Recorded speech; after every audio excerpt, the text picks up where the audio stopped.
आप सभी को नमस्कार। हम बात कर रहे थे संख्या पद्धति को लेकर के। आज संख्या पद्धति के इस वीडियो में अच्छे और पार्ट लेंगे नंबर सिस्टम के इस वीडियो में। तो देखिए, नंबर सिस्टम के इस वीडियो में मैं संख्या पद्धति के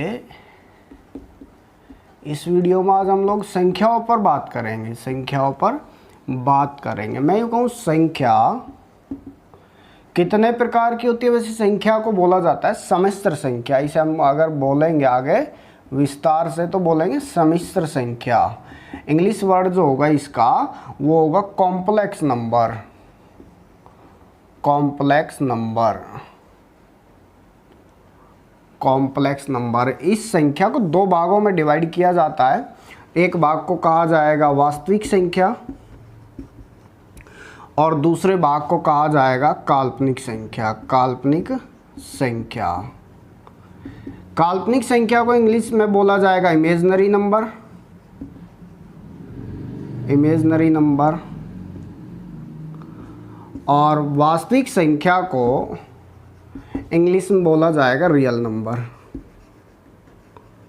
रियल नंबर।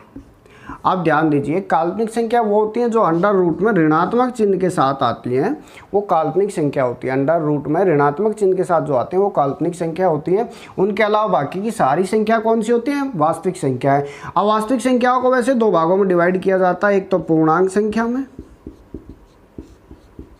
पूर्णांक संख्या में, दूसरा दशमलव संख्या में। दशमलव संख्या में पूर्णांक को हम बोलेंगे इंटीजर नंबर।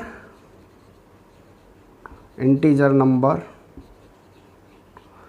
और दशमलव को हम बोलेंगे डेसिमल नंबर। Decimal number. ध्यान दें अब यहाँ से। अब मैं यहाँ से पूरा विस्तार लूँगा वास्तविक संख्याओं का। पूरा का पूरा विस्तार लूँगा मैं वास्तविक संख्याओं का। वास्तविक संख्या होती कौन कौन सी है और उनसे जुड़ा हुआ सवाल या उनसे रिलेटिव सवाल क्या क्या पूछा जाता है, बात करते हैं विस्तार से।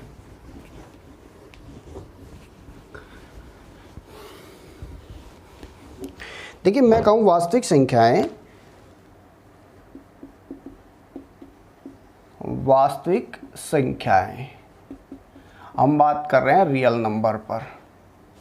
रियल नंबर पर। रियल नंबर पर बात कर रहे हैं हम लोग। तो वास्तविक संख्या में कौन कौन सी आती है? नंबर एक, पहले नंबर पर आती है प्राकृत संख्या। प्राकृत संख्या, जिसे इंग्लिश में बोला जाएगा नेचुरल नंबर। Natural number. दूसरी आती है पूर्ण संख्या। पूर्ण संख्या, जिसे इंग्लिश में बोला जाएगा होल नंबर।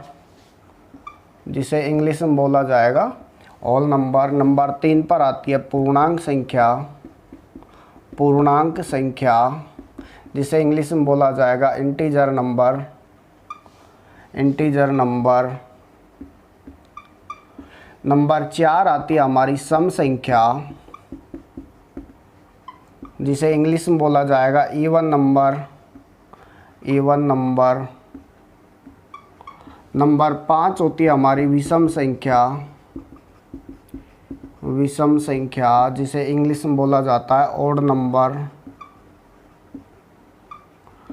नंबर छः होती है हमारी भाज्य संख्या।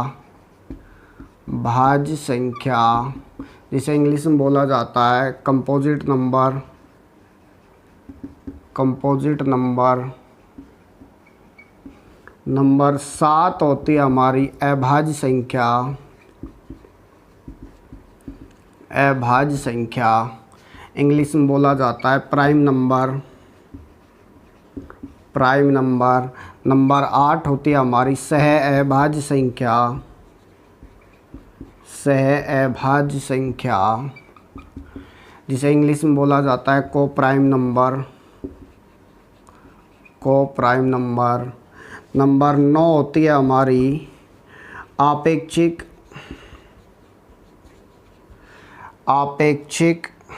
अभाज्य संख्या। इंग्लिश में बोला जाता है relatively prime number. Relatively prime number. Number 10 होती है हमारी दो अंतर वाली अभाज्य संख्या, जिसे हम इंग्लिश में बोलेंगे twin prime number. Twin prime number. Number 11 होती है हमारी परिमेय संख्या। परिमेय संख्या, जिसे इंग्लिश में बोला जाएगा rational number. Rational number. Number 12 होती है हमारी अपरिमेय संख्या। अपरिमेय संख्या, जिसे इंग्लिश में बोला जाएगा इरेशनल नंबर। Irrational number. ये होती है हमारी संख्याएं। आराम से शॉर्ट स्क्रीन ले लीजिए, मैं आराम से विस्तार से बताऊंगा एक एक पार्ट के बारे में। नंबर 1 होती है हमारी प्राकृत संख्या, इंग्लिश में बोलेंगे नेचुरल नंबर। दूसरी होती है हमारी पूर्ण संख्या, इंग्लिश में बोलेंगे होल नंबर। तीसरी होती है हमारी पूर्णांक संख्या, इंग्लिश में बोलेंगे इंटीजर नंबर। चौथी होती है सम संख्या, इंग्लिश में बोलेंगे जिसे हम इवन नंबर। पांचवी होती है विषम संख्या, जिसे बोलेंगे ऑड नंबर। छठी होती है हमारी भाज्य संख्या, इंग्लिश में बोलेंगे कंपोजिट नंबर। सातवीं होती है भाज्य संख्या, इंग्लिश में बोलेंगे जिसे हम लोग प्राइम नंबर। सातवीं होती है हमारी अभाज्य संख्या, इंग्लिश में बोलेंगे प्राइम नंबर। आठवीं होती है हमारी सहभाज्य संख्या, इंग्लिश में बोलेंगे को प्राइम नंबर। नवीं होती है हमारी आपेक्षिक अभाज्य संख्या, इंग्लिश में बोलेंगे रिलेटिवली प्राइम नंबर। और 10वीं होती है हमारी दो अंतर वाली अभाज्य संख्याएं, जिन्हें हम ट्विन प्राइम नंबर के नाम से बोलते हैं। और 11वीं होती है हमारी परिमेय संख्या, जिसे इंग्लिश में बोलेंगे रैशनल नंबर। और 12वीं होती है हमारी अपरिमेय संख्या, जिसे इंग्लिश में बोलेंगे इरेशनल नंबर। अब एक एक पार्ट को मैं विस्तार से बताऊंगा। तो पहले बात करते हैं हम लोग प्राकृत संख्याओं पर। देखिए प्राकृत संख्या कौन कौन सी होती हैं, क्या क्या होती हैं, क्या परिभाषा है, उस पर बात करते हैं। एक एक की लैंग्वेज पे बात करेंगे, उनसे जुड़े हुए सवालों पर बात करेंगे। तो आप लोग ध्यान से देखते रहें, इस वीडियो को बिल्कुल इग्नोर नहीं करें। बिल्कुल जीरो लेवल से लूँगा मैं इस पूरे वीडियो में, सारी संख्याओं को अच्छे से और हाई लेवल तक लूँगा मैं, कोई दिक्कत नहीं है। तो देखिए बात करते हैं प्राकृत संख्या पर। प्राकृत संख्या किसे कहते हैं या प्राकृत संख्या की परिभाषा क्या है? तो देखिए सभी धनात्मक राशियां, सभी धनात्मक राशियां प्राकृत संख्या कहलाती हैं। जैसे धनात्मक तो प्लस से 1 से चालू होगा, +1 +2 +3 +4 +5, कहाँ तक जाएगा? अनंत तक जाएगा। दूसरे नंबर पर आती है हमारी पूर्ण संख्या। पूर्ण संख्या जिसका इंग्लिश वर्ड है होल नंबर। Whole number. देखिए इसकी परिभाषा क्या कहती है यहाँ पर? इसकी परिभाषा कहती है शून्य सहित सभी धनात्मक राशियां, शून्य सहित सभी धनात्मक राशियां पूर्ण संख्या मतलब होल नंबर कहलाता है। होल नंबर कहलाता है। जैसे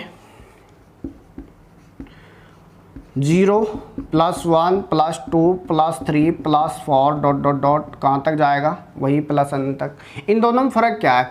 +1 से अनंत तक तो है, +1 से अनंत तक तो है, लेकिन एक्स्ट्रा और क्या आ गया? 0 आ गया। यदि ऑल पॉजिटिव नंबर में 0 को भी शामिल कर दिया जाए तो पूर्ण संख्या कहलाएंगे। वो क्या कहलाएंगी? पूर्ण संख्या कहलाएंगी।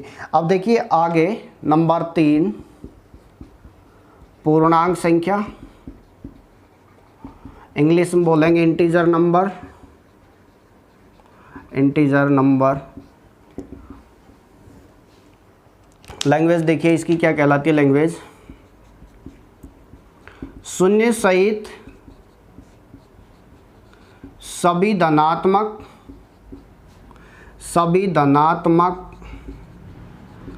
तथा सभी ऋणात्मक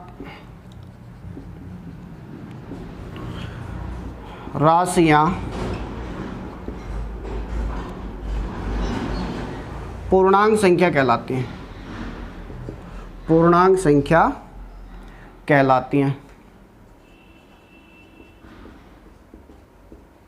कहलाती हैं, जैसे माइनस अनंत dot dot dot -3 -2 -1 0 +1 +2 +3 dot dot dot plus अनंत। क्लियर हुआ? तीनों संख्याएं, उनकी लैंग्वेज, उनकी परिभाषा मैंने आपको बता दी। प्राकृत संख्या सभी धनात्मक राशियां प्राकृत संख्या कहलाती हैं। पूर्ण संख्या उन सभी धनात्मक राशियों में जीरो को भी शामिल कर दिया जाए, उन सभी धनात्मक राशियों में जीरो को भी शामिल कर दिया जाए तो पूर्ण संख्या कहलाएंगी। अब धनात्मक और जीरो के साथ यदि ऋणात्मक संख्याओं को भी शामिल कर दिया जाए तो क्या कहलाएंगी? पूर्णांक संख्या कहलाएंगी। क्लियर हुआ? तीनों में अंतर आ गया समझ में? प्राकृत में केवल धनात्मक राशियां आ रही हैं, पूर्ण में धनात्मक के साथ जीरो भी शामिल हो रहा है और पूर्णांक में धनात्मक और जीरो के साथ ऋणात्मक संख्याएं भी शामिल हो रही है। क्लियर हुआ यहाँ से? अब मैं तीनों का एक साथ पार्ट बता रहा हूँ कि अंतर क्या है तीनों में, किस लैंग्वेज में बात करेगा, सवाल क्या पूछेगा, उस पर बात करते हैं। तो ध्यान दो, अब हमसे एक बात और पूछेगा यहाँ से, सबसे छोटी संख्या। सबसे छोटी संख्या कौन सी होगी, सबसे बड़ी संख्या कौन सी होगी, ये हमें पता होना चाहिए। सबसे छोटी संख्या वो होती है जहाँ से शुरू हो रही है। तो प्राकृत संख्या की बात करते हैं तो +1 सबसे छोटी संख्या होती है। पूर्ण संख्या की बात करें तो 0 सबसे छोटी होती है और पूर्णांक संख्या की बात करें तो माइनस अनंत सबसे छोटी संख्या होती है। क्लियर हुआ? सबसे बड़ी की बात करें तो जहां पर वो खत्म हो रही है वो सबसे बड़ी होती है, तो प्लस अनंत तीनों का ही सबसे बड़े रूप को दिखाएगा। क्लियर हुआ यहाँ तक का? देखिए क्या पूछेगा इसमें हमसे।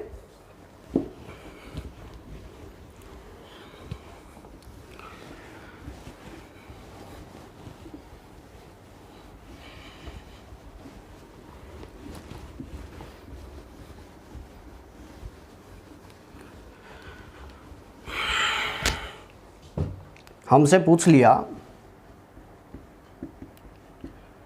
सबसे छोटी प्राकृत संख्या, पूर्ण संख्या और पूर्णांक संख्या। पूर्णांक संख्या ये नेचुरल नंबर है, ये नेचुरल नंबर है, ये होल नंबर है और ये इंटीजर नंबर है, इंटीजर नंबर है। अब बात करें सबसे छोटी की, तो सबसे छोटी कौन सी होगी? +1 या 0 और या माइनस अनंत, ये सबसे छोटी होती है। हमसे पूछ लिया जाए सबसे बड़ी, सबसे बड़ी प्राकृत संख्या, पूर्ण संख्या,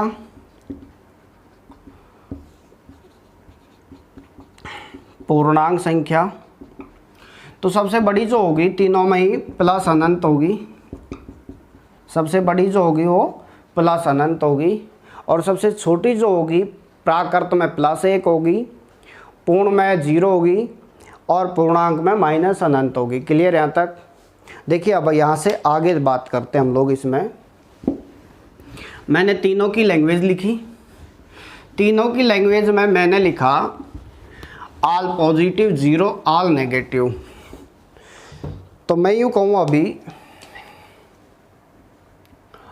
ऑल पॉजिटिव 0 ऑल नेगेटिव। यदि केवल मैं पॉजिटिव का हिस्सा कैलकुलेट कर रहा हूँ तो वो हिस्सा कहलाएगा मेरा प्राकृत संख्या। पॉजिटिव के साथ यदि मैं 0 को भी शामिल कर लूं तो वो कहलाएगा मेरा पूर्ण संख्या, पूर्ण संख्या। और यदि मैं ऑल पॉजिटिव 0 के साथ में मैं ऑल नेगेटिव को भी शामिल कर लूं तो वो कहलाएगा मेरा पूर्णांक संख्या, पूर्णांक संख्या। आप ध्यान दीजिए यहाँ से, प्राकृत संख्या में क्या आ रहा है? केवल ऑल पॉजिटिव। ऑल पॉजिटिव है तो भी प्राकृत है और ऑल पॉजिटिव है तो भी पूर्णांक है और ऑल पॉजिटिव है तो भी पूर्ण है। क्लियर हुआ? इसका मतलब सभी प्राकृत राशियां पूर्ण संख्या भी होती है और सभी प्राकृत राशियां पूर्णांक संख्या भी होती है। क्लियर हुआ यहाँ तक? सभी पूर्ण संख्याएं पूर्णांक संख्या होती हैं, पूर्ण संख्याएं पूर्णांक संख्याएं भी होती हैं, लेकिन सभी पूर्ण संख्याएं प्राकृत संख्या नहीं होती। क्यों? क्योंकि यहां पर जीरो और आता है किस में, पूर्ण में, लेकिन प्राकृत में जीरो नहीं आता। तो हम क्या कहेंगे, सभी पूर्ण संख्याएं प्राकृत संख्या नहीं होती हैं, लेकिन सभी प्राकृत संख्याएं पूर्ण संख्या होती हैं। क्लियर हुआ? दूसरी लैंग्वेज बात करें हम लोग, सभी पूर्ण संख्या पूर्णांक तो होती हैं, परंतु सभी पूर्णांक राशियां पूर्ण संख्या नहीं होती। क्यों? क्योंकि यहां पर नेगेटिव का पार्ट आता है, नेगेटिव का पार्ट पूर्ण राशि में नहीं आता, पूर्ण संख्याओं में नहीं आता। क्लियर हुआ? यहां से बात करते हैं आगे। अब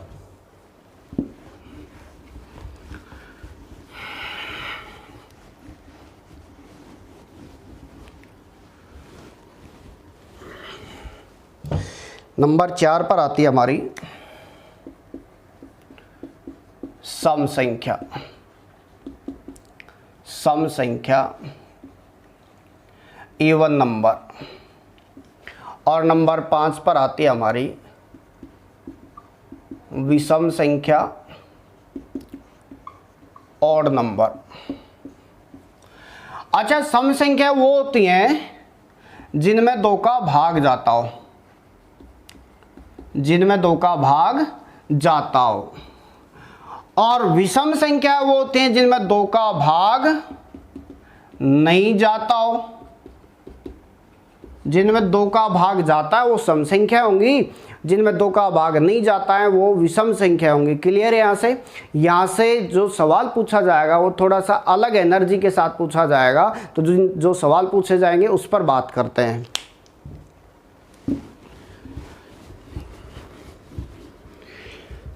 हेडिंग डालिए, सम संख्याओं पर आधारित सवाल।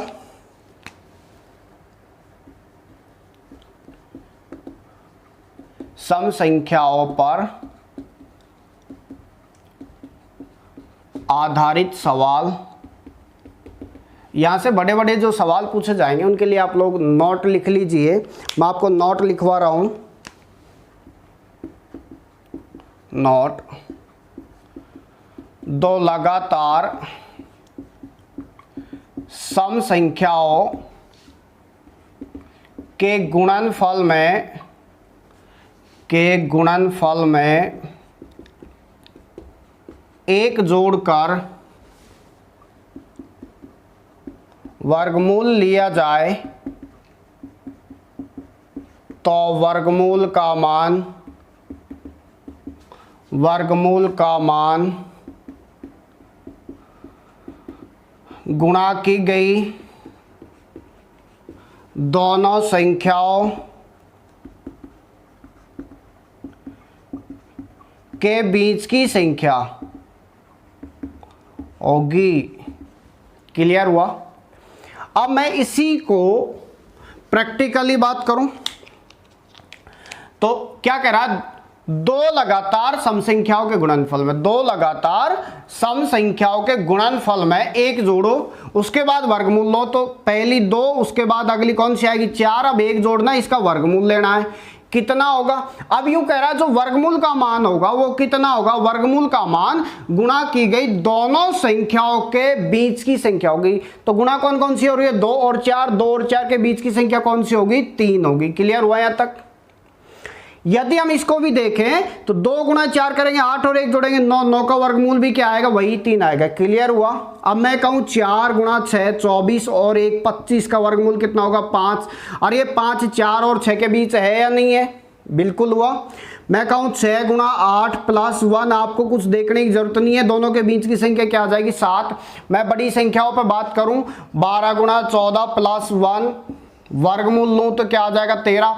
और भी बड़ी संख्याओं पर बात करूं 112 114 प्लस 1 का वर्गमूल कितना आ जाएगा, 113। और भी बड़ी संख्याओं की बात करूं 996 998 प्लस 1 इक्वल टू, दोनों के बीच में क्या आएगा, 997। क्लियर हुआ? कोई दिक्कत नहीं, आप लोग कर लेंगे आराम से यहां से।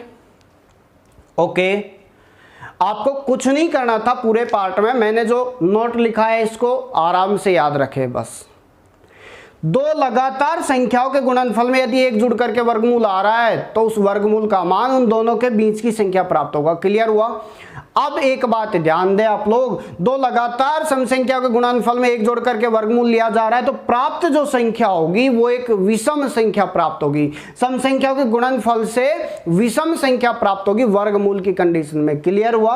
कोई दिक्कत नहीं है आप लोगों को, आराम से हो जाएंगे इस तरह के सवाल। इनसे जुड़े हुए सवालों पर मैं 2-4 सवालों पर और चर्चा करता हूं, आपको क्या क्या दिया जाए तब आप क्या क्या करोगे। आपको दिया गया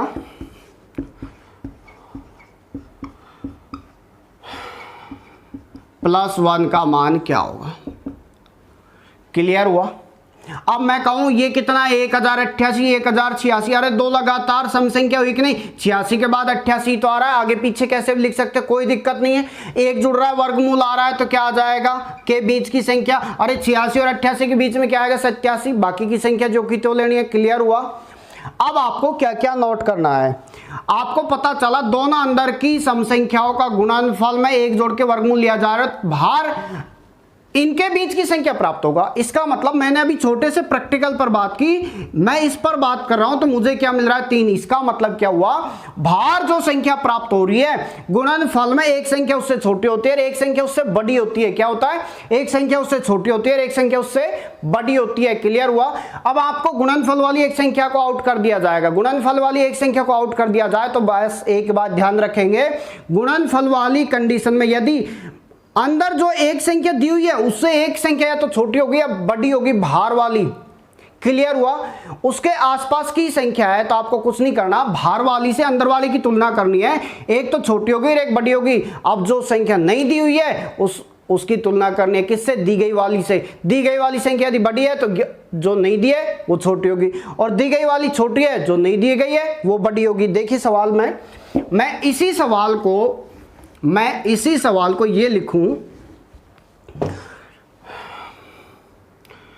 2 गुणा x + 1 = 3, तो x का मान क्या होगा। अब मुझे पता चला, मैंने अभी प्रैक्टिकल किया था, 2 गुणा 4 + 1 = 3 होता है। अब ध्यान दो यहां से, इसका मतलब साफ साफ दिख रहा है x का मान क्या होगा, 4। लेकिन हमें अब ये देखना ही नहीं है, हमें ये तो देखना ही नहीं है। मैंने क्या कहा, यदि अंदर गुणज वाली संख्याओं में आपको देखना है संख्या जो दी हुई है उससे भार वाली या तो छोटी होगी या बड़ी होगी। क्लियर हो गया।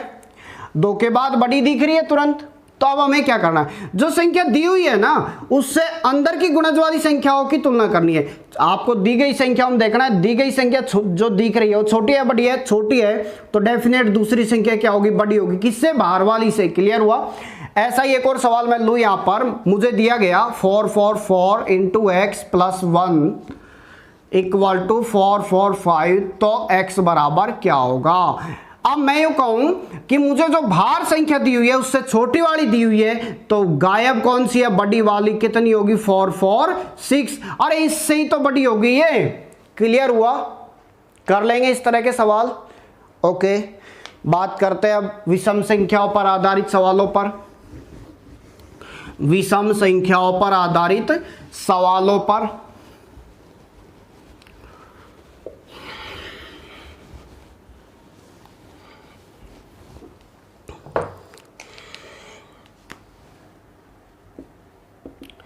विषम संख्याओं पर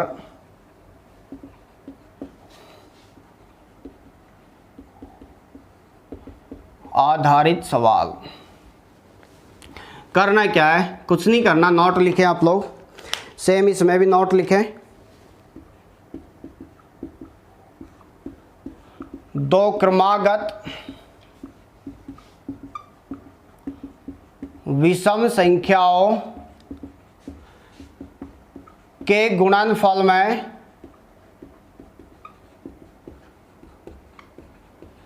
एक जोड़कर वर्गमूल लिया जाए तो प्राप्त वर्गमूल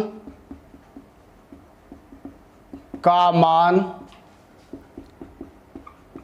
गुणा की गई दोनों संख्याओं के बीच की संख्या होगी। इसमें भी सेम लैंग्वेज है, आप लोग उतार लीजिए आराम से, कोई दिक्कत नहीं है।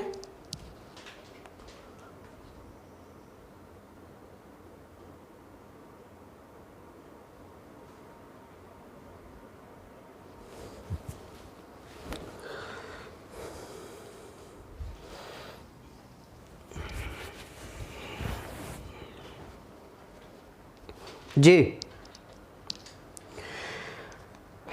देखिए एग्जाम्पल लेता हूं मैं इसी का।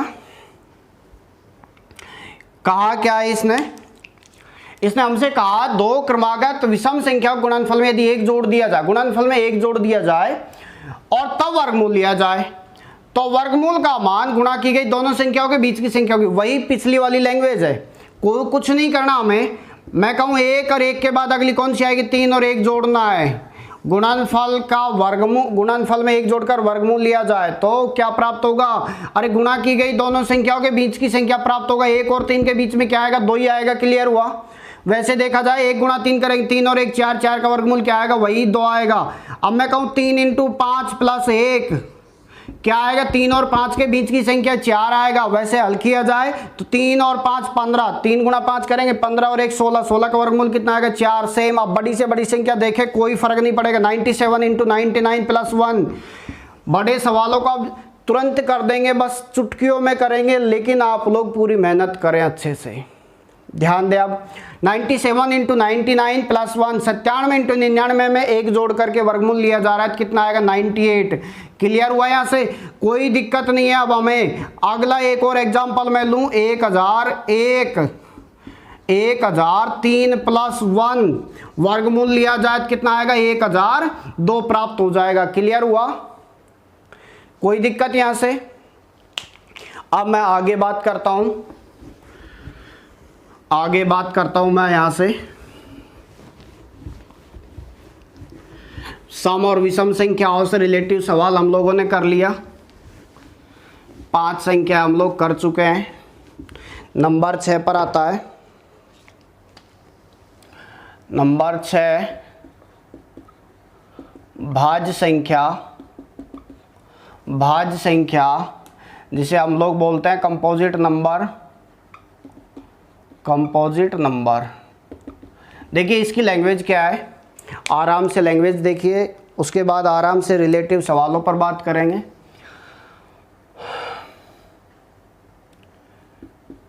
ऐसी धनात्मक संख्याएं, ऐसी संख्याएं जिनमें स्वयं के अलावा दूसरी संख्याओं का भी पूरा भाग जाता हो।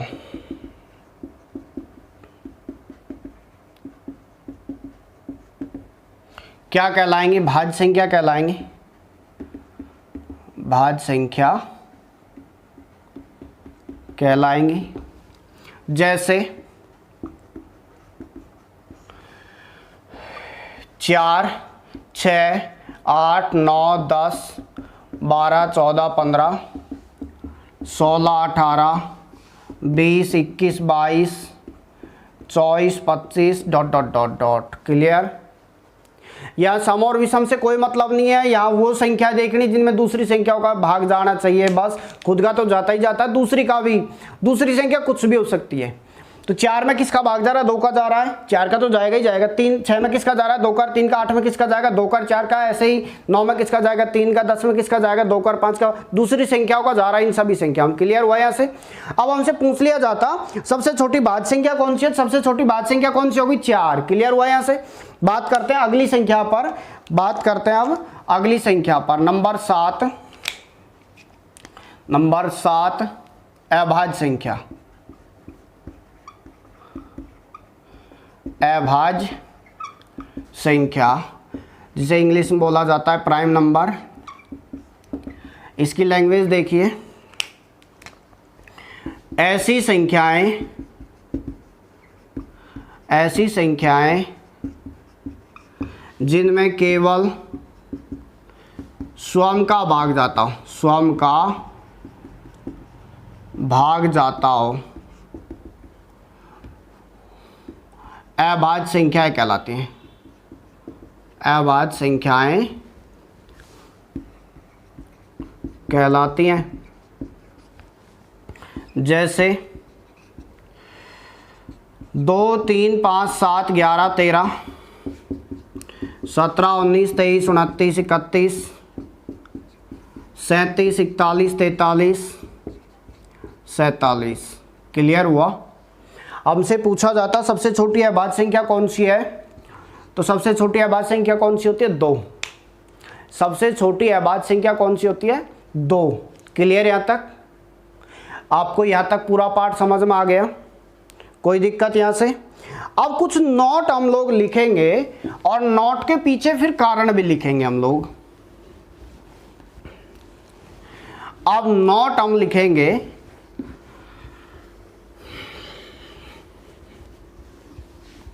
देखिए नोट में क्या लिखा जाएगा।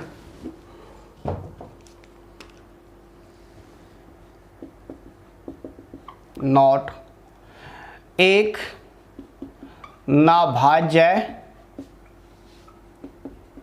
और ना अभाज्य, ना तो भाज्य और ना ही अभाज्य। आप लोगों को ये भी पता होना चाहिए कि ये भाज्य में भी शामिल नहीं होती है और अभाज्य में भी शामिल नहीं होता है। एक इसका रीज़न क्या है, तो रीज़न मैं बताता हूँ अब आपको। भाज्य संख्या ली मैंने, अभाज्य संख्या ली मैंने, अभाज्य संख्या और एक लिया मैंने। इन तीनों की यदि कंडीशन को मैं देखूं यहां से, तो अभाज्य संख्या वो होती हैं जिनका, अभाज्य संख्या वो होती हैं जिनके केवल 2 फैक्टर हो। कितने फैक्टर हो? 2। भाज्य संख्या होती हैं जिनके 2 से अधिक फैक्टर हो।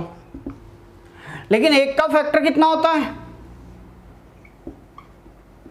केवल 1 फैक्टर होता है इसका। एक का फैक्टर कितना होता है? 1।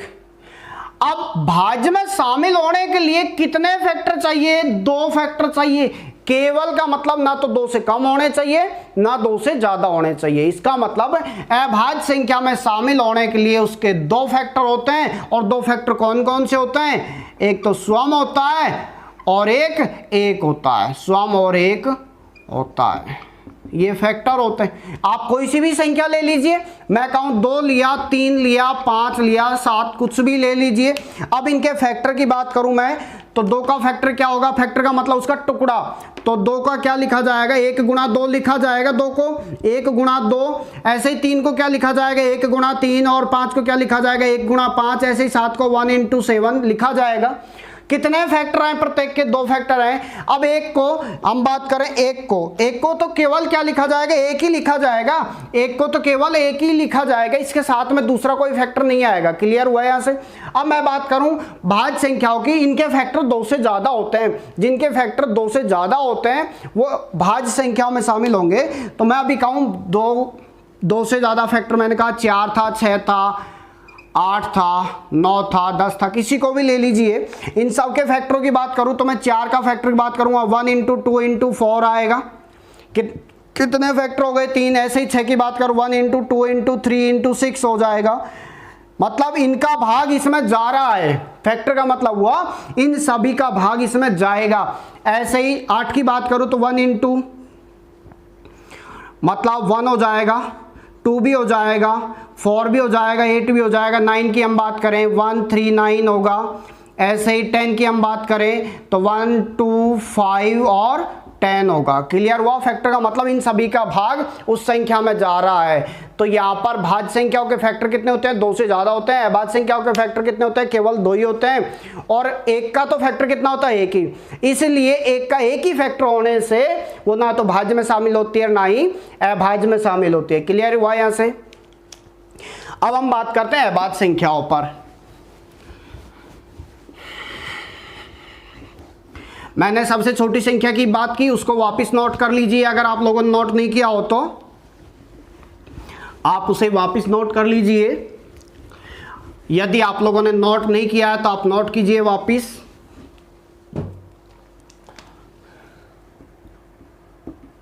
सबसे छोटी मैंने कहा भाज्य और अभाज्य।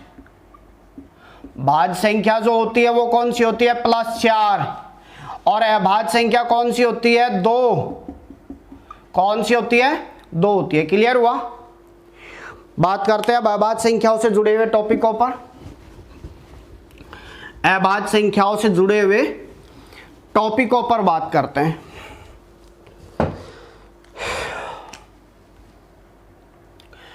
अभाज्य संख्याओं की संख्या पे बात करते हैं। अभाज्य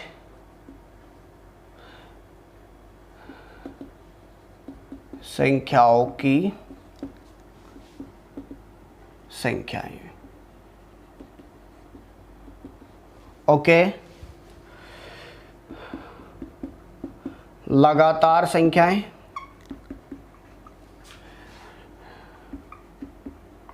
अभाज्य संख्या 1 से 25,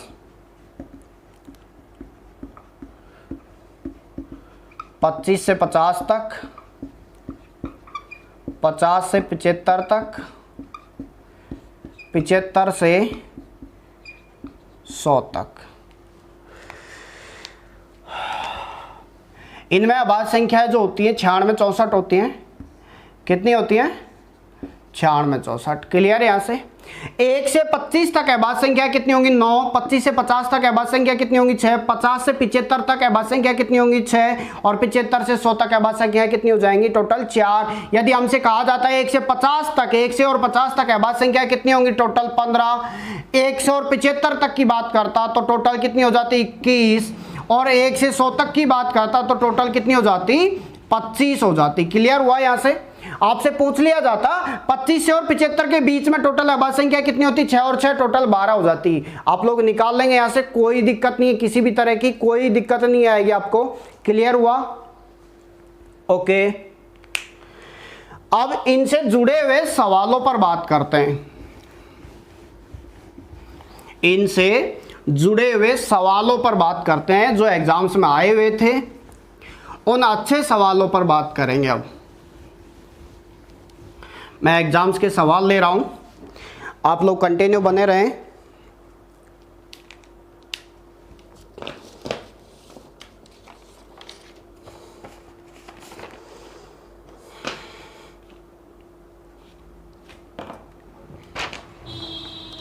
देखिए, एक सवाल दिया हुआ था हमें, एग्जाम के सवाल ले रहा हूं। सवाल नंबर 1, XYZ अभाज्य संख्याएं हैं। XYZ अभाज्य संख्याएं हैं।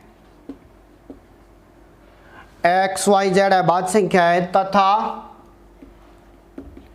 x + y + z = 38 है। तो x का अधिकतम मान कितना होगा, x का अधिकतम मान कितना होगा।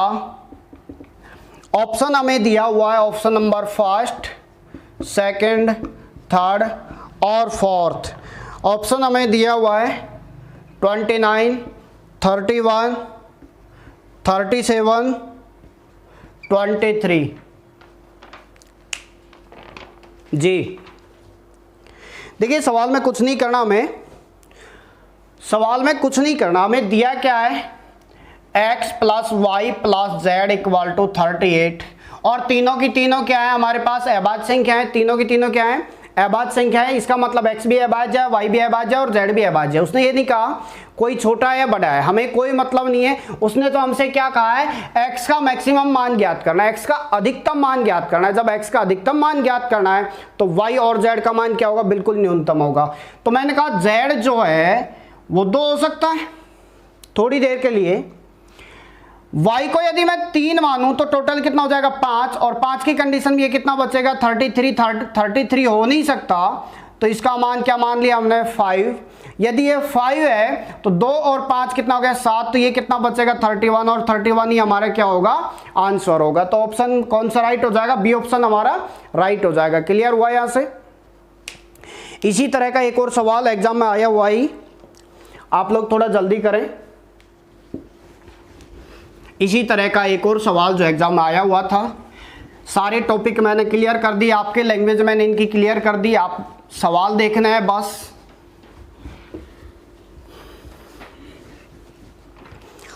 देखिए सवाल क्या दिया हुआ था, question number 2, x y z अभाज्य संख्याएं हैं, एक्स वाई जेड अभाज्य संख्याएं हैं तथा x plus y plus z equal to 41 हो तो x का अधिकतम मान ज्ञात करो, x का अधिकतम मान ज्ञात करो। ऑप्शन आपको दिया हुआ है, ऑप्शन नंबर फर्स्ट 31, सेकंड 37, 29 और डी ऑप्शन है none of these, none of these. जी कीजिए सवाल को अच्छे से, देखिए कुछ नहीं करना आपको, एक्चुअली में दिया क्या है, आपको दिया x plus y plus z equal to 41।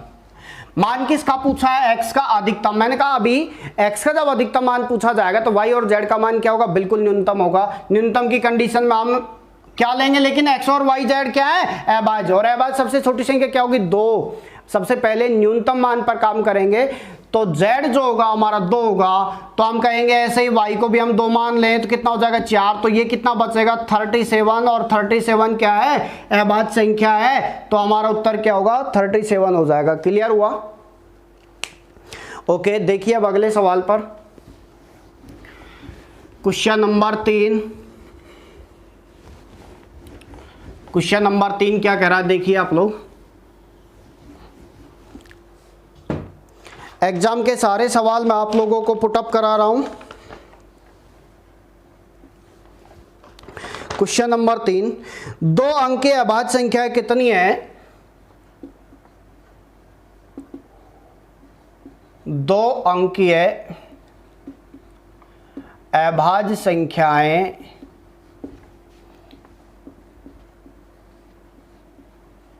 कितनी हैं जिनके दोनों अंकों के स्थान, जिनके दोनों अंकों के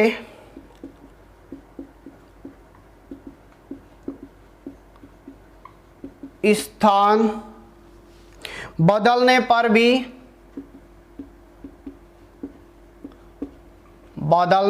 भी अभाज्य संख्या ही प्राप्त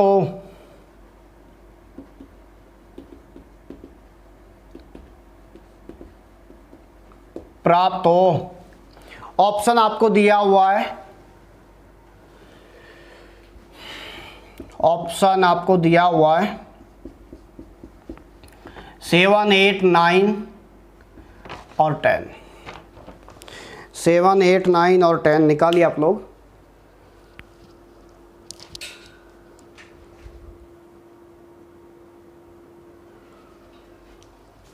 जी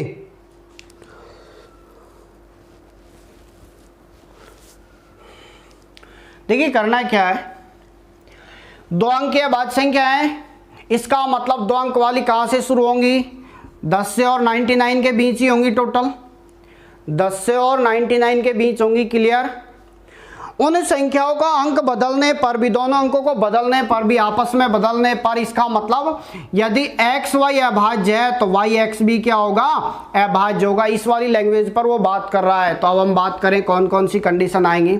हमारे पास लाइन लेंगे हम लोग 11 से और 19 तक, ऐसे ही 21 से नहीं लेंगे, क्योंकि 21 वाली सीरीज को यदि हम लेंगे तो 21 वाली सीरीज में ये पहले स्थान पर आएंगे, ये दूसरे स्थान पर, इसका मतलब सम संख्या प्राप्त होगा, तो हम इनको लेंगे नहीं। तो कौन सा पार्ट लेंगे अब हम लोग? 31 से और 39 के बीच में। 41 वाला नहीं लेंगे क्योंकि 41 वाला, 42 वाला, ये किस में बदल जाएगा? 1 4 2 4, इनमें बदल जाएगा। तो ये सारी सम संख्या होंगी, अभाज्य संख्या नहीं होंगी। क्लियर हुआ? अब 51 वाला भी नहीं लेंगे क्योंकि 51, 52, 53 ये किस में कन्वर्ट हो जाएगा? 15, 25, 35 में कन्वर्ट हो जाएगा। क्लियर हुआ? इसका मतलब ये सारी 5 से डिवाइड होने वाली संख्या ये अभाज्य में नहीं आएंगी, तो यहां से इन्हें भी नहीं लिया जाएगा। ऐसे 61 वाली को भी नहीं लिया जाएगा, तो कौन सी को लेंगे? 71 टू 79 और 91 टू 99 इन्हीं के बीच होंगी। जितनी भी अभाज्य संख्या है जिनके अंकों को बदल दिया जाए वो केवल इन्हीं के बीच होंगी। तो यहां से कौन कौन सी होंगी? 1, 13, 17। क्लियर हुआ? 19 नहीं होगा क्योंकि 19 को यदि हम लोग बदलेंगे तो 91 हो जाएगा, और 91 डिवाइड होगा 7 से और 13 से, इसका मतलब ये नहीं लिया जाएगा। क्लियर हुआ यहाँ से? उसके बाद कौन सा होगा? 31 होगा, 37 होगा, बाकी नहीं आएगा। यहाँ पर कौन सा होगा? 71 होगा, 71 होगा, 79 होगा। यहाँ पर कौन सा आएगा? 97 आएगा, सॉरी यहाँ पर 73 भी आएगा और 79 भी आएगा। क्लियर? ये संख्याएं हैं जिनके अंकों को आपस में बदल दिया जाए तो भी अभाज्य संख्या प्राप्त होगा। 11 को बदलेंगे आप लोग 11 ही प्राप्त होगा। 13 को बदलोगे 31 होगा, 31 भी अभाज्य है। 17 को बदलेंगे 71 भी अभाज्य है। 31 को बदलेंगे 13 हो जाएगा। ऐसे 37 को बदलेंगे 73 हो जाएगा। 71 को बदलेंगे 17, 73 को बदलेंगे 37, 79 को बदलेंगे 97 हो जाएगा, 97 को बदलेंगे 79। क्लियर हुआ? तो टोटल कितनी संख्या है हमारे पास में? टोटल जो संख्याएं होंगी हमारी 9 प्राप्त होंगी। कितनी संख्या प्राप्त होंगी? 9। तो हमारा कौन सा ऑप्शन राइट रहेगा? यहाँ पर सी ऑप्शन राइट रहेगा। क्लियर हुआ? ओके, अगला सवाल देखिए। अगला सवाल,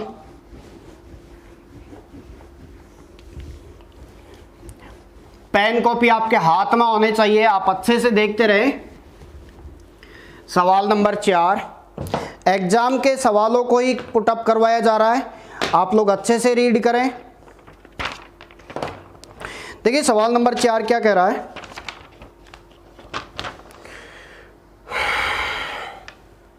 क्वेश्चन नंबर 4, यदि n+2 n+4 अभाज्य संख्याएं हैं, अभाज्य संख्याएं हैं, तो n के कितने मान संभव हैं? n के कितने मान संभव हैं? उसने यूं नहीं कहा कौन कौन से मान संभव है, उसने यूं कहा कितने मान संभव हैं। और आपको ऑप्शन दिया हुआ है, यहाँ पर आपको ऑप्शन दिया हुआ है, option number first 1, 2, 3, none of these. आपको क्या दिया हुआ है? पहला ऑप्शन 1, दूसरा 2, तीसरा 3 और चौथा है नन ऑफ दीज। देखिए क्या कह रहा है हमसे सवाल के अंदर, आप उसको देखिए। दिया हुआ हमें n+2 n+4, ये सभी क्या है? अभाज्य संख्या है। क्लियर हुआ? अब मैं यूं कहूं इन दोनों अभाज्य संख्याओं का अंतर कितना है? 2 का, और इन दोनों का भी अंतर कितना है? 2 का। इसका मतलब जब अंतर छोटा होता है तो वो संख्याएं 10 या 20 के अंदर अंदर होंगी। क्लियर हुआ? या तो 10 से छोटी होंगी या 20 से छोटी होंगी, इससे ज़्यादा हम आगे जा ही नहीं सकते, क्योंकि 20 से ऊपर जाओगे, 30 से ऊपर जाओगे तो संख्याओं का अंतर बढ़ता हुआ जाएगा। अब 2 अंतर वाली संख्याओं पर हम बात करें तो हमें सीधा सीधा मिलता है, हमने अच्छे से रीड किया हुआ, आपने अच्छे से मेहनत की हुई है, तो आपको डायरेक्ट आ जाना चाहिए कि एक तो 3 होगी, एक 5 होगी, एक 7 होगी। ये 3 संख्याएं जब 2-2 के अंतर पर होंगी तो केवल यही होंगी, कौन कौन सी, 3, 5 और 7। तो n का केवल एक ही मान निर्भर कर रहा है यहाँ पर, कौन सा, 3। n पर, n के लिए एक ही मान संभव है यहाँ पर, केवल 3। वो पूछ रहा है कितने मान संभव है, एक ही मान संभव है। अब हमसे पूछा होता, अब हम बात करते हैं संभव मान कितने हैं, 1। मान क्या है उसका, 3, मतलब n का मान क्या होगा, 3 होगा। क्लियर हुआ, यहां से 2 सवाल एक साथ क्लियर हो गए हमारे। अब बात करते हैं अगले सवाल पर।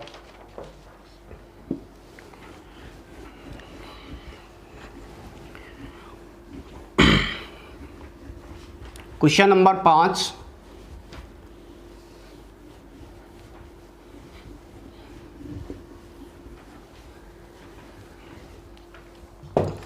क्वेश्चन नंबर 5, देखिए 5वां सवाल क्या कह रहा है। कौन सा कथन सत्य है, कौन सा कथन सत्य है। नंबर 1, प्रत्येक भाज्य संख्या एक प्राकृत संख्या है। प्रत्येक भाज्य संख्या एक प्राकृत संख्या है। अगला नंबर 2, प्रत्येक पूर्ण संख्या एक प्राकृत संख्या है। प्रत्येक पूर्ण संख्या मतलब whole number, every whole number is a natural number, एक प्राकृत संख्या है। ऑप्शन आपको दिया हुआ है, ओनली फर्स्ट। अगला ऑप्शन आपको दिया है ओनली सेकंड। अगला ऑप्शन आपको दिया है बोथ, फर्स्ट एंड सेकंड। और लास्ट ऑप्शन दिया आपको neither first nor second. Clear हुआ, ये आपको सवाल दिया हुआ है। अब क्या कह रहा है, प्रत्येक भाज्य संख्या प्राकृत संख्या है। अभी मैंने कहा था भाज्य संख्या सबसे छोटी कौन सी है, 4, उसके बाद 6, 8, 9। और ये भाज्य संख्या है, ये किस में आ रहे हैं, ऑल पॉजिटिव नंबर। और ऑल पॉजिटिव नंबर किस में आते हैं, अरे पॉजिटिव ही तो संख्या है ये। पॉजिटिव नंबर किस में आते हैं, प्राकृत संख्या में आते हैं। किस में आते हैं, प्राकृत। इसका मतलब पहला वाला सही हुआ हमारा। दूसरे वाले की बात करते हैं, प्रत्येक पूर्ण संख्या प्राकृत संख्या है क्या, नहीं है। मैंने कहा ऑल पॉजिटिव, ऑल पॉजिटिव तो होता है प्राकृत, और उसी पार्ट में यदि 0 को शामिल कर दिया जाए तो पूर्ण संख्या, इसका मतलब होल नंबर में शामिल हो जाएगा। लेकिन अब मैं कहूं क्या सभी पूर्ण संख्याएं प्राकृत हैं क्या, नहीं है। क्यों, क्योंकि 0 शामिल हो रहा है पूर्ण में, और 0 कभी भी क्या नहीं होता है, प्राकृत संख्या नहीं होता। इसका मतलब दूसरा गलत है। तो उत्तर क्या आएगा हमारा, पहला सही है। तो पहला सही कौन सा होगा, ऑप्शन नंबर ए हो जाएगा हमारा। क्लियर हुआ, यहां से ऑप्शन ए हमारा राइट रहेगा। बात करते हैं अगले सवाल पर।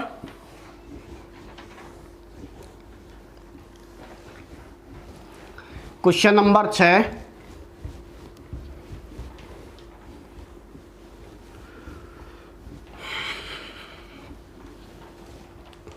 क्वेश्चन नंबर 6 देखिए क्या करा है।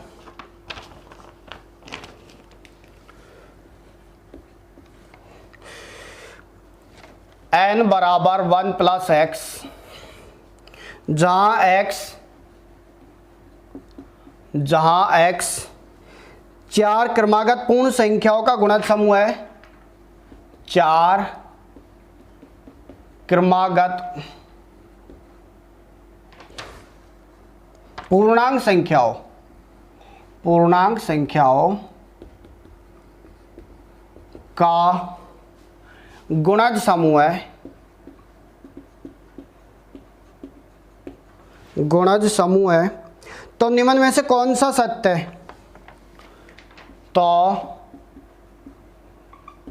निम्न में से कौन सा सत्य है। ये सवाल आपसे एग्जाम में पूछा हुआ था। और ऑप्शन देखिए इसके, ऑप्शन नंबर फर्स्ट n विषम है, n विषम है, विषम संख्या है।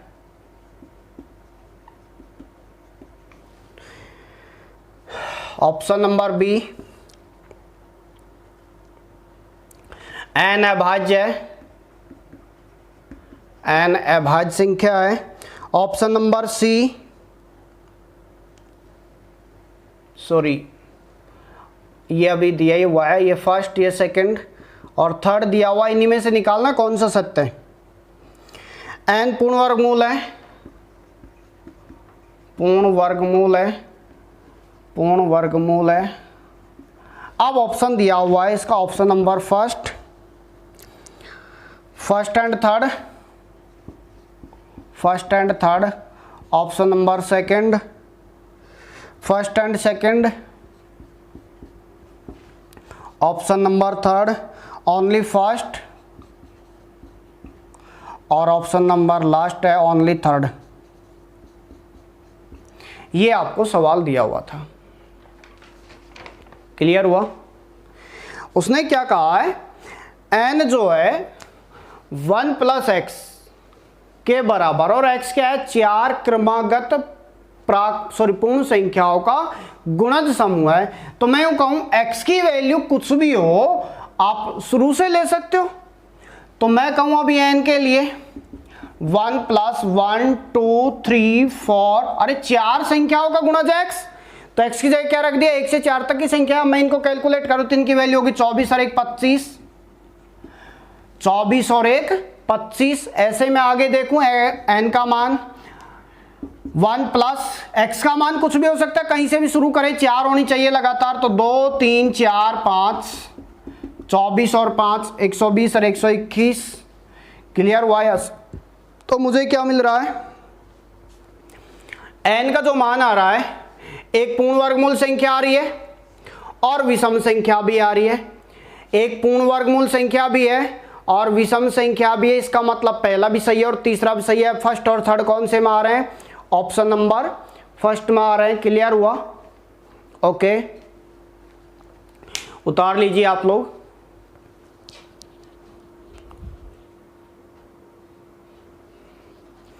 देखिए अगला सवाल,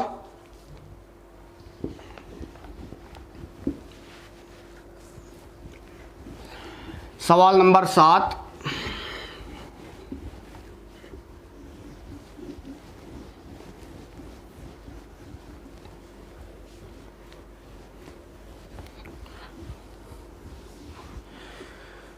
क्वेश्चन नंबर 7 देखिए,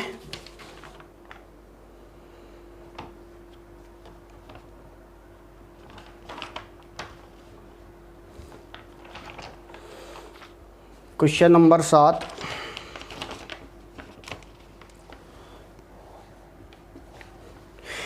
PQRS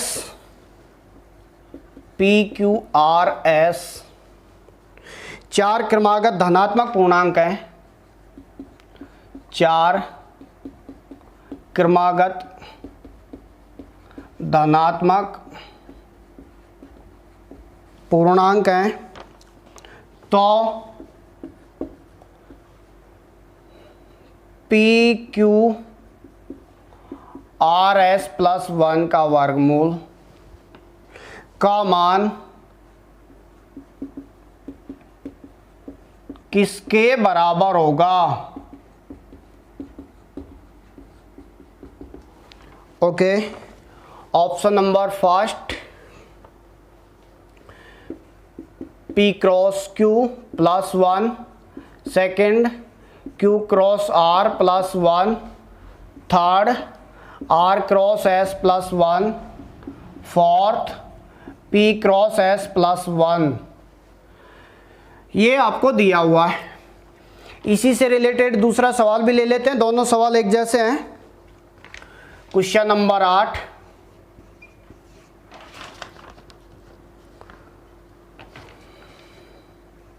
दो 3 4 5 प्लस 1 का मान किसके बराबर होगा। दोनों सवाल एक जैसे हैं। Option number first 2 3 plus 1, option number second 3 4 plus 1, option number third 4 5 plus 1, option number fourth 2 5 plus 1। दोनों सवाल एक जैसे जी। देखिए मैं पहले इस वाले सवाल को देखूं, ये अपने आप हो जाएगा। अब मुझे क्या दिया हुआ है, मुझे दिया हुआ 2 3 4 5 प्लस 1, इसका वर्गमूल मुझे निकालना है। तो कैलकुलेट करूंगा मैं, 5 गुणा 4 20 गुणा 3 60, 60 गुणा 2 करूंगा 120 और 121, 121 का जो वर्गमूल होगा वो क्या प्राप्त होगा 11। इसका मतलब इनमें से जिसकी वैल्यू 11 का बराबर है वही उत्तर को दर्शाएगा। क्लियर हुआ।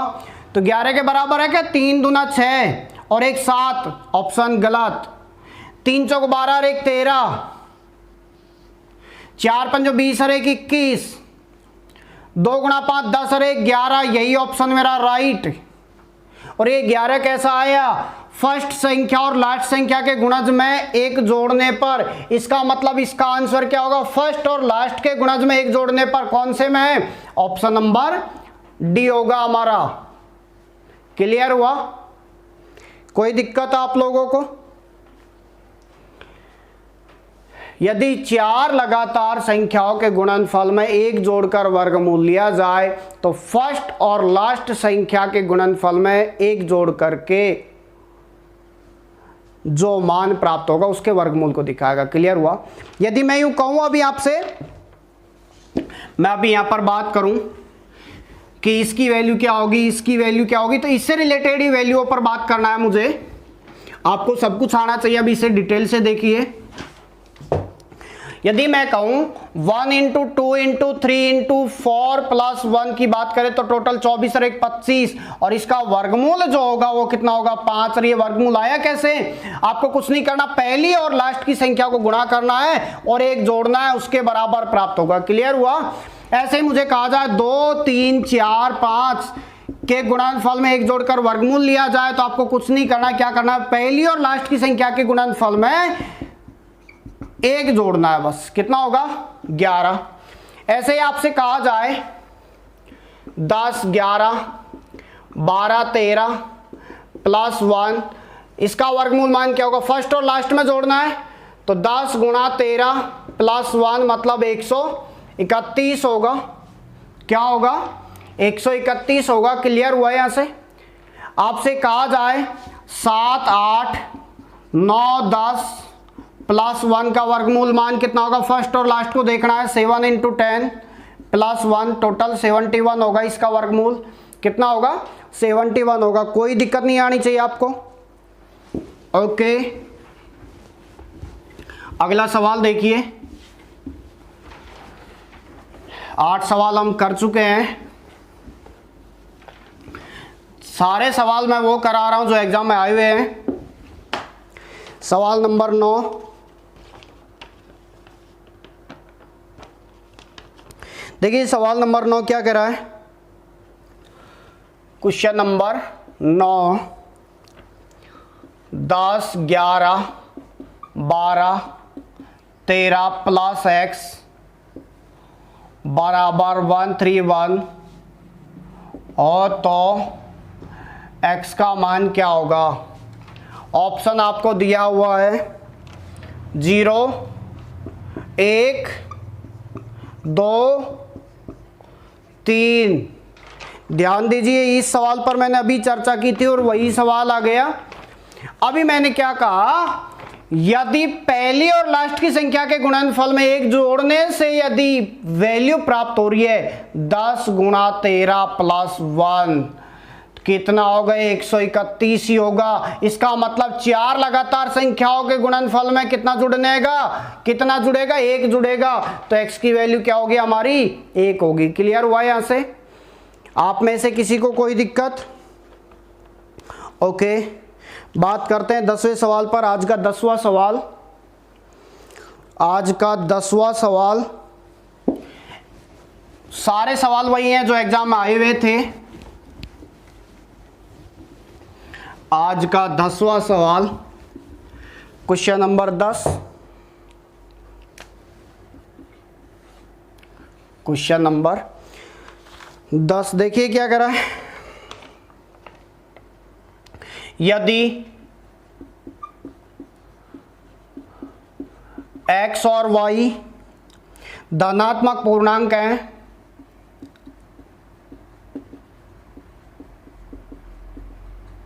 धनात्मक पूर्णांक है,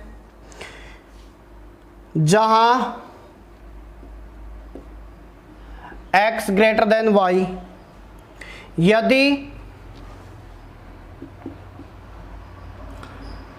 3x प्लस 2y तथा 2x प्लस 3y को 5 से विभाजित किया जाए तो शेष क्रम से 2 और 3 प्राप्त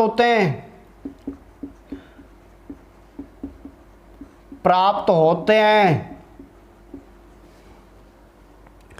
तब x माइनस वाई को 5 से विभाज्य करने पर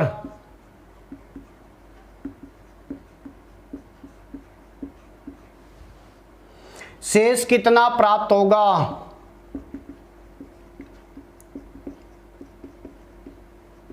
शेष कितना प्राप्त होगा? ऑप्शन आपको दिया है, option number first 4, option number second 2, option number third 1 और ऑप्शन नंबर लास्ट है 0। आपसे पूछा जा रहा है शेष। कीजिए सवाल को। देखिए मैं नॉर्मली बात करता हूं, यहां से आपको एक चीज याद रखनी है। यदि मैं कहूं 3x plus 2y, 3x 2y को विभाजित किया जाता है तो 2 शेष बचेगा। शेष को हटा दिया जाए तो पूरी तरह से अविभाज्य होगी संख्या। क्लियर हुआ? इसमें से 2 बच रहा है अभी, और 2 को हटा दिया जाए तो अब पूरा भाग जाएगा। आ रहा है समझ में यहां से? ऐसे अब मैं कहूं 2x और 3y, 2x 3y को 5 से डिवाइड किया जाता है तो 3 शेष बचता है। अब 3 को हटा दिया जाए तो क्या होगा? पूरा डिवाइड होगा। क्लियर हुआ? अब इसका मतलब हुआ ये संख्या 5 से पूरी तरह विभाजित है, ये संख्या 5 से पूरी तरह विभाजित है। जब 2 संख्याएं 5 से पूरी तरह विभाजित हैं, ध्यान दीजिए आप मेरी बात पर, जब दो संख्याएं 5 से पूरी तरह विभाजित हों, जब 2 संख्याएं पूरी तरह 5 से विभाजित हो तो उनके जोड़ में भी 5 का पूरा भाग जाएगा और उनके अंतर में भी 5 का पूरा भाग जाएगा। इस बात का ध्यान रखें आप लोग। मैं यूं कहूं 5 से डिवाइड होने वाली एक संख्या 15 है तो दूसरी 35 है। क्लियर हुआ? 15 में भी 5 का पूरा भाग जा रहा है, 35 में 5 का पूरा भाग जा रहा है, तो दोनों का जो जोड़ होगा वो 50 होगा और 50 में 5 का पूरा भाग जाएगा और दोनों का अंतर जो होगा वो 20 होगा। दोनों का अंतर जो होगा वो 20 होगा और 20 में 5 का पूरा भाग जाएगा। जाएगा कि नहीं जाएगा? इसका मतलब हम समझ गए कि इन दोनों संख्याओं को यदि जोड़ दिया जाए तो जोड़ने पर भी 5 का पूरा भाग जाएगा और दोनों को आपस में घटा दिया जाए तो अंतर में भी 5 का पूरा भाग जाएगा। लेकिन हम बात करते हैं, हमसे पूछा है क्या है? अब हम यहां पर देख रहे हैं, हमसे जो पूछा है वो कह रहा है x माइनस वाई को 5 से विभाजित करने पर शेष कितना बचेगा। इसका मतलब x और y का क्या ले रहा है? अंतर है। x और y का अंतर कब आएगा? जब हम इस वाले समीकरण में से इस वाले समीकरण को घटा दें। क्लियर हुआ यहां से? अब हम इन दोनों को आपस में घटाएंगे तो भी 5 से पूरी तरह विभाजित होगी, तो भी 5 से पूरी तरह विभाजित होगा। तो मैं घटाऊंगा तो क्या आएगा? घटाने के बाद इस वाले समीकरण को इसमें से घटाया जाए तो पॉजिटिव वाले सारे नेगेटिव हो जाएंगे और नेगेटिव वाले पॉजिटिव हो जाएंगे तो क्या बचेगा? x माइनस वाई प्लस 1 बचेगा, क्योंकि ये माइनस से ये क्या हो जाएगा +3, ये कितना है माइनस का 2, -2 +3 कितना बचेगा +1। अब ये इन दोनों का अंतर ही तो आया है, ये अंतर भी किससे डिवाइड है, 5 से डिवाइड होगा, 5 से डिवाइड होगा। क्लियर हुआ यहां से? मैं यूं कहूं फिलहाल इनका टोटल मान ही कितना है 5 है। अरे 5 से डिवाइड होने का मतलब 5 का गुणज होगा। इनका टोटल मान 5 है। जब इनका मान 5 है तो x माइनस वाई का मान कितना होगा 4। 4 को 5 से डिवाइड करेंगे तो शेषफल क्या बचेगा, 4 ही बचेगा। मैंने यूं कहा नहीं, इनका मान तो कितना था, पूरे का मान 10 था, तो x माइनस वाई का मान कितना आएगा 9, और 9 को 5 से डिवाइड करेंगे शेष कितना बचेगा 4। इसका मतलब x माइनस वाई को यदि हम 5 से डिवाइड करेंगे तो हमारा जो शेष प्राप्त होगा वो कितना होगा 4। कौन सा ऑप्शन राइट रहेगा हमारा, ऑप्शन नंबर ए राइट रहेगा हमारा। क्लियर हुआ? यहां से आराम से उतार लें आप लोग। बात करते हैं अगले सवाल पर। क्वेश्चन नंबर 11,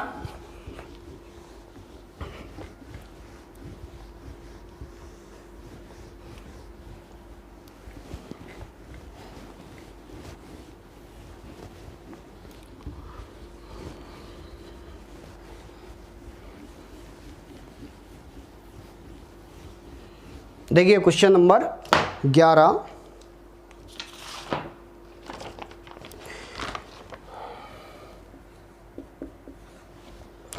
यदि x धनात्मक समपूर्णांक है,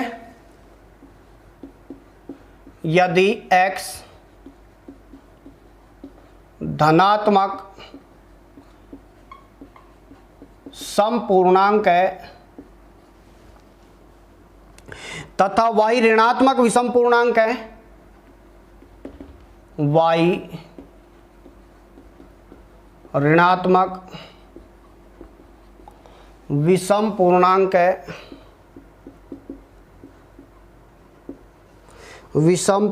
है, तो x की पावर y होगा ऑप्शन नंबर फर्स्ट विषम पूर्णांक, ऑप्शन नंबर सेकंड समपूर्णांक, ऑप्शन नंबर थर्ड परिमेय संख्या, और ऑप्शन नंबर डी है नन ऑफ दीज। ध्यान दीजिए, यहां से मैंने ये टॉपिक पढ़ाया नहीं परिमेय का, मैं अभी यहां क्लियर कर देता हूं। विषम पूर्णांक कौन कौन से होंगे, जिनमें 2 का भाग नहीं जाता, जिनमें 2 का भाग नहीं जाता वो विषम पूर्णांक होंगे। समपूर्णांक जिनमें 2 का भाग जाता है। परिमेय ये भिन्न रूप में होंगी, मतलब p बटा q रूप में भिन्न रूप में होंगी, वो परिमेय होंगी। अब मैं बात करूं यहां पर x क्या है, धनात्मक समपूर्णांक है, तो x को मैंने क्या मान लिया 2। y क्या है, ऋणात्मक विषम पूर्णांक है, तो y को मैंने मान लिया 3। ऋणात्मक है, ये पॉजिटिव है, ये नेगेटिव है।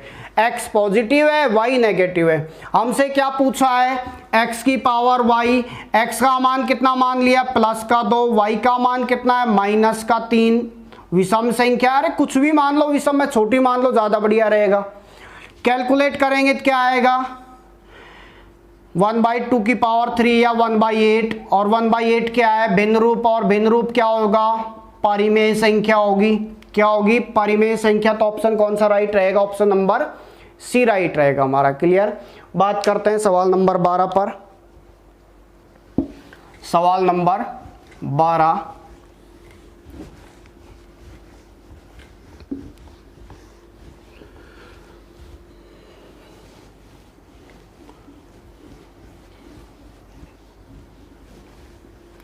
सवाल 12 से पहले मैं कुछ संख्याएं आपको वापस क्लियर कर रहा हूं। मैंने आपको पढ़ाया था अभी भाज्य संख्या, कंपोजिट नंबर। Composite number. अगला पढ़ाया अभाज्य संख्या, यहाँ पर मैं कहूँ प्राइम नंबर। अगला पढ़ाया मैंने, सॉरी अगला नहीं पढ़ाया, उसके बाद की मैं बात करता हूँ सह अभाज्य संख्या। सह अभाज्य संख्या तो या मैं कहूँगा को प्राइम नंबर। को प्राइम नंबर आप इनकी लैंग्वेज लिख लें। सह अभाज्य संख्या क्या होती है? सह अभाज्य संख्या क्या होती है आप लोग लिख लें इसको।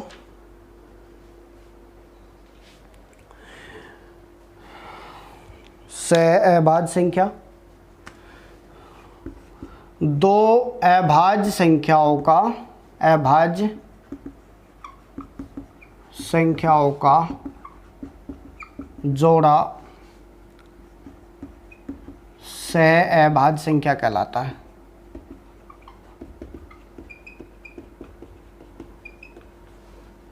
इसका मतलब set of two prime number, set of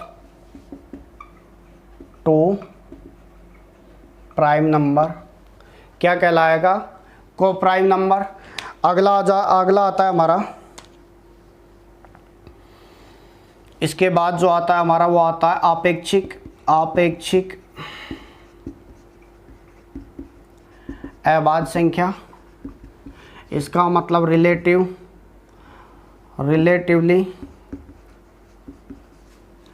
prime number, relatively prime number. देखिए ये क्या कहता है,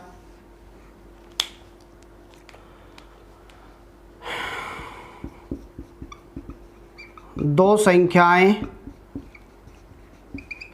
जिनका HCF एक हो रिलेटिवली प्राइम नंबर कहलाएंगे। रिलेटिवली प्राइम नंबर कहलाएंगी। क्लियर हुआ? कोई भी दो संख्याएं जिनका HCF कितना होना चाहिए? एक। HCF का मतलब हुआ में से है, उनका में से क्या होना चाहिए? एक।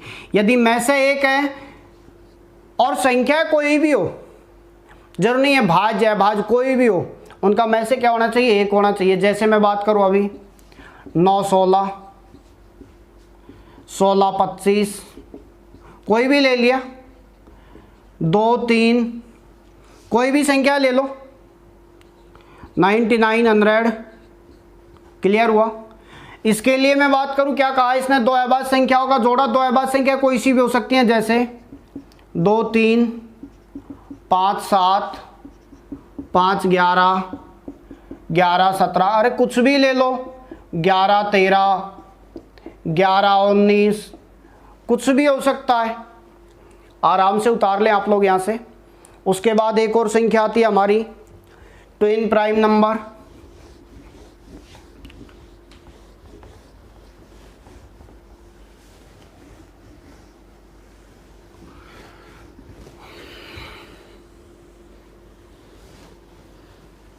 अगला आता है हमारा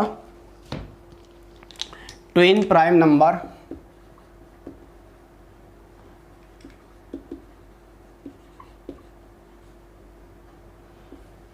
इसकी लैंग्वेज क्या कहलाती है? दो अभाज्य संख्याएं जिनका अंतर 2, जिनका अंतर कितना हो? 2, ट्विन प्राइम नंबर कहलाएगा।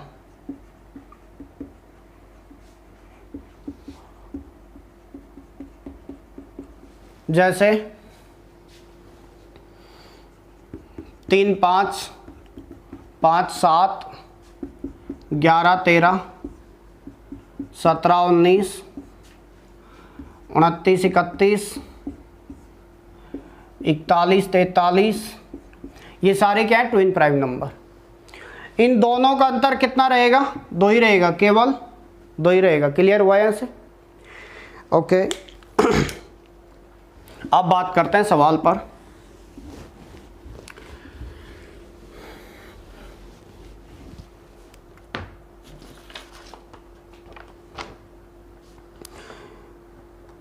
क्वेश्चन नंबर 13,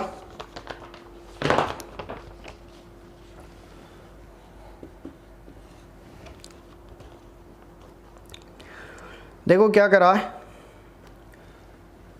3k+1 रूप वाले प्रत्येक अभाज्य संख्या को रूप वाले प्रत्येक अभाज्य संख्या को 6m+1 रूप में भी लिखा जाता है।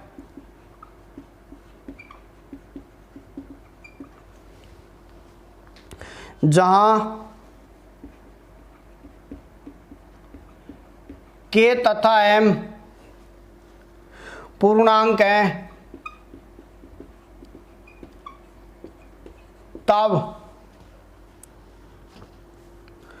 ऑप्शन k विषम है। अगला ऑप्शन k सम है। अगला ऑप्शन k सम व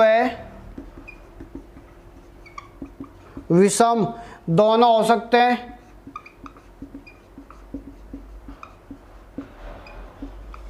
और लास्ट ऑप्शन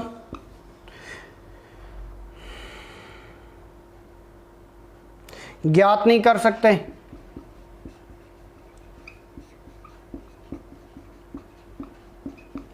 ये दिया हुआ है, निकालिए आप लोग।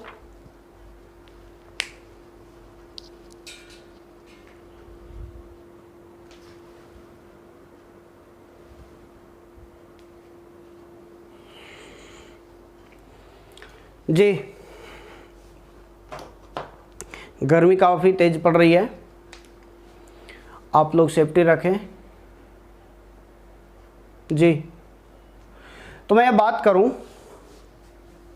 कहा क्या है उसने, k+1 रूप वाले प्रत्येक अभाज्य संख्या को, तो k+1 वाले अभाज्य संख्या में कौन कौन से आते हैं, 7, 13, ये किस रूप में आते हैं, 3k+1 रूप में ही आते हैं।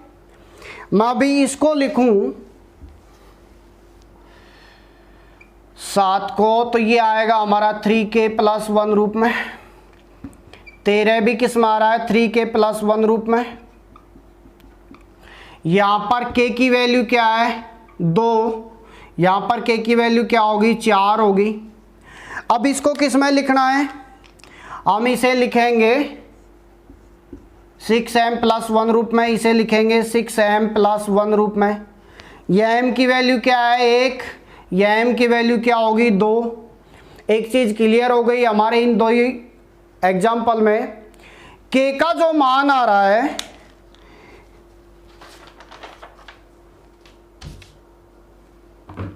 k का जो मान आ रहा है हमारे पास में, वो क्या आ रहा है, सम आ रहा है। तो k का केवल मान क्या होगा, सम होगा। लेकिन m का जो मान है वो सम भी हो सकता है और विषम भी हो सकता है। तो यहां नोट करके लिख लें, k हमेशा सम आएगा, k हमेशा क्या आएगा, सम आएगा। m सम तथा विषम दोनों होगा।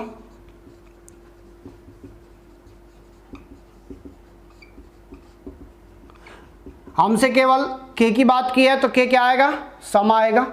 विषम, अगर हमसे m की बात करता तो m क्या होगा, सम भी होता और विषम भी होता। क्लियर हुआ यहां से, ओके। अगले सवाल पर बात करते हैं। देखिए सवाल नंबर अगला,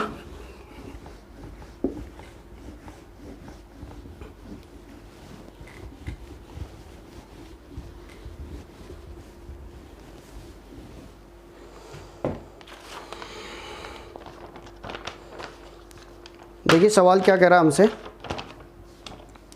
यदि क्वेश्चन नंबर 14, यदि n² 33, n² 31 n स्क्वायर 29 अभाज्य संख्याएं हैं, अभाज्य संख्याएं हैं।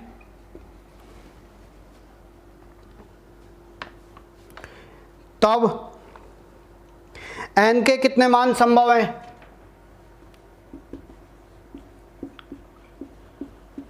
कितने मान संभव हैं? ऑप्शन आपको दिया हुआ है। पहला ऑप्शन 1 2 3 नन ऑफ दीज।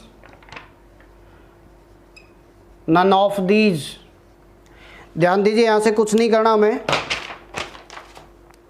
आपको क्या दिया हुआ है? n square 33, n square 31, n square 29। एक सीधा सा पार्ट देखिए, ये भी अभाज्य है, ये भी अभाज्य है, ये भी अभाज्य है। तो इस पूरे अभाज्य, इन दोनों अभाज्यों का अंतर कितना आ रहा है? अरे यहाँ 33 घट रहा है, यहाँ 31 घट रहा है, तो दोनों का अंतर कितना रहेगा? 2 रहेगा। और इन दोनों का अंतर कितना आ रहा है? 31 घट रहा है, 29 घट रहा है, मतलब अंतर 2 रहेगा। जब 2 अंतर वाली 3 संख्याएं अभाज्य में हमसे ली जाए तो वो कौन सी होंगी? वो होंगी हमारी 3, 5, 7। क्या होंगे? 3, 5, 7। इसका मतलब n का मान क्या होगा? 6। 36 में से 33 घटाएंगे तो क्या आएगा? 3। 36 में से 31 घटाएंगे तो 5, और 36 में से 29 घटाएंगे तो क्या आएगा? 7 आएगा। तो कितने मान संभव होंगे? केवल और केवल एक मान संभव होगा। इस तरह का एक लास्ट सवाल ले रहे हैं आज का आखिरी सवाल, और आप लोग अच्छे से देखिए इस सवाल को। आज का आखिरी सवाल,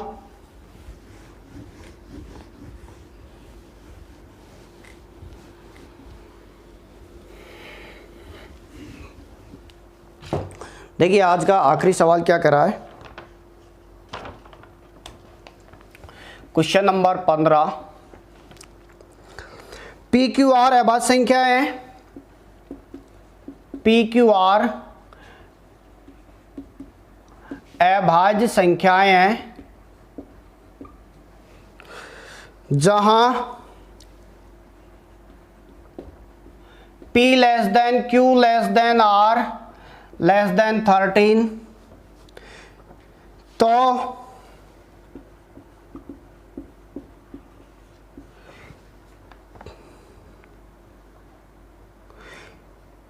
कितनी स्थितियों में भी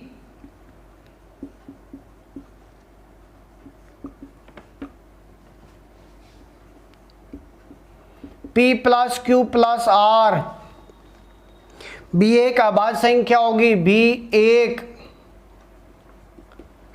अभाज्य संख्या होगी।